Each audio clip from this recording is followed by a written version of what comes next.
Hey, good morning, friends. It is Sam from Maryland Magna Fishing Metal Detecting. I wanted to do a video today with the differences between metal detecting and magna fishing.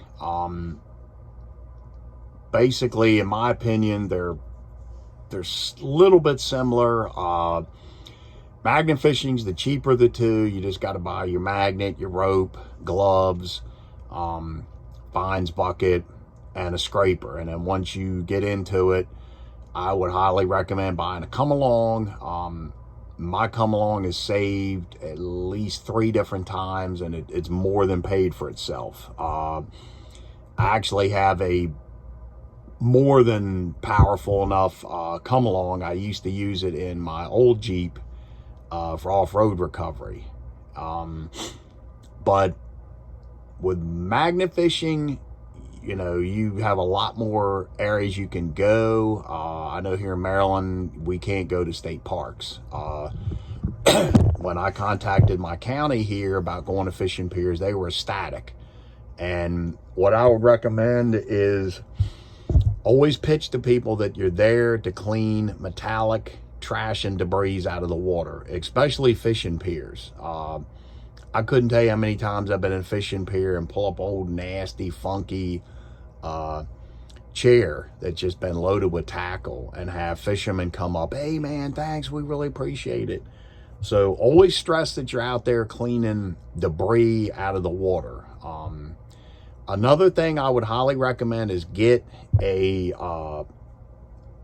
traffic vest. Don't get one of the orange ones like they wear hunting. Get the yellowish traffic vest. I got 2 of them made up back when my channel used to be just Maryland Magnet Fishing. And I don't know what it is, but people see that and they think you're official. Actually, I had a guy come up and ask me, was I doing oxygen and salinity tests for the state of Maryland? So that'll really help you. People have a tendency when they see that, they think you're out there doing, official business for the state or whatnot, and they leave you alone. Metal detecting, a lot more expensive. You can get a good detector for a few $100s. They range up to thousands. I mean, there's some out there, you can get a nice used car for the same price. And then you have to get your pinpointer, shovel, all other kind of stuff. And it keeps adding on. And then also, it's finding permissions. You just can't go and pull off and go swing your detector. You run the risk of getting arrested for trespassing.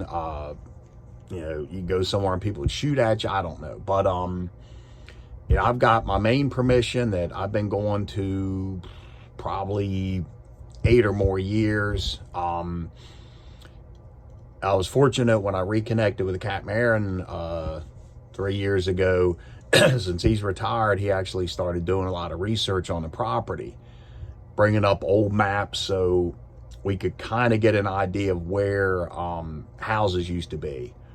So you got to do your due diligence. I am not an expert by any stretch on how to obtain a permission. I wouldn't know. I've never had to do that.